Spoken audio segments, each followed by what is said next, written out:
If you find that your heating or hot water is not working, you may have an error code on your boiler as shown here. This fault code indicates an ignition error. This was due to the customer running out of gas. Other fault codes may be displayed upon your boiler. These fault codes can be found in the user manual, which can be easily found online. And when ringing in for repair, these can be really insightful. After recrediting the gas meter, I'm now going to reset the boiler using the reset button. I'm now going to ensure the boiler fires up and is working correctly. The boiler has been reset and is now producing hot water and heating. There is now no requirement for an engineer to visit site as the boiler is now operating correctly. Your pipework and radiator is completely filled with water. However, over time, it is normal for air to build up within the radiator. You'd notice this by the top side of the radiator being cooler than the bottom of the radiator. It is best to check your system on a cooler day like today. If you turn your central heating controls on to maximum, check all valves are turned on. After running your central heating system for 20-30 minutes to let it get warm, you need to check both pipes to the radiator are hot. If the top of the radiator is cold, this would indicate it does require bleeding. However, if the bottom is cold, this would require an engineer visit to site for a low priority repair. I've identified that this radiator does require bleeding. Both pipes to the radiator are hot. The bottom's nice and hot, but the top is cooler. Before bleeding your radiator, you will have to identify what type of system you have. You'll either have a tank-fed system, which will refill itself once you've bled the radiator, or if you have a pressurised system, you will have to top the boiler pressure back up after you've carried out bleeding the radiator. To carry out this task, you will need a radiator vent key and a piece of rag to catch any excess water. I've allowed the system to cool down and I'm now going to bleed the radiator.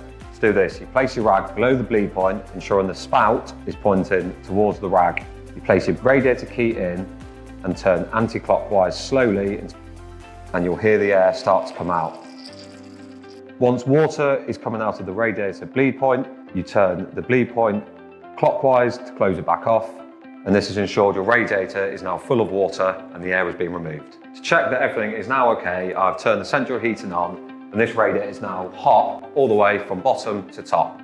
And that is how to vent your radiator. Occasionally you may find that even when your TRV is showing that it's on, that the pin may have become stuck and the radiator is not working. To check this, you can unscrew the nut on the bottom of the valve to remove the head and check if your pin has got stuck in.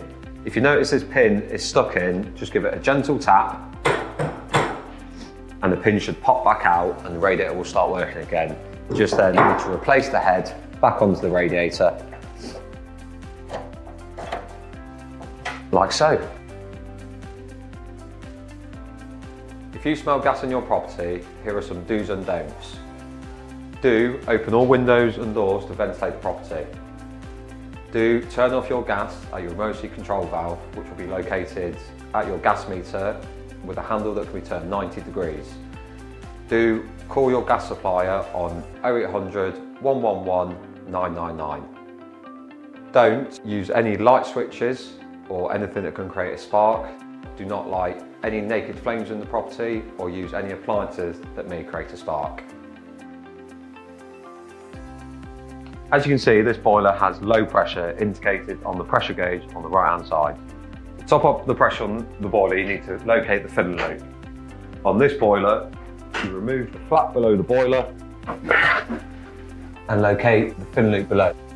We're now going to top the pressure up by pulling on the lever below the boiler, and you'll see the pressure increase on the pressure gauge. This boiler has an easy fill filling loop. However, your boiler may have a different style filling loop. Consult your instructions to find the style for your boiler. Ideally, this pressure needs to be between 1 and 1.5 bar. Once you've achieved a satisfactory pressure, close your filling loop off and replace anything you have removed. As you can see, the pressure has now been increased to between 1 and 1.5 bar. This boiler will now work correctly. When your central heating is on, you will notice a fluctuation in pressure, and that is normal. And that is how to top up the pressure on your central heating system. Once you've located your thermostat, if you look on the display screen, you can see it displays the current room temperature, which is 20 degrees. For your central heating to come on, you need to turn your target temperature, which is the one above, to above 20 degrees. So this is set to 22 degrees, and you can see the little flame symbols appeared, which shows your central heating is now on. The thermostat does have a programmable function, so you can set timers. If you consult the user instructions for this, we'll give you more information on that.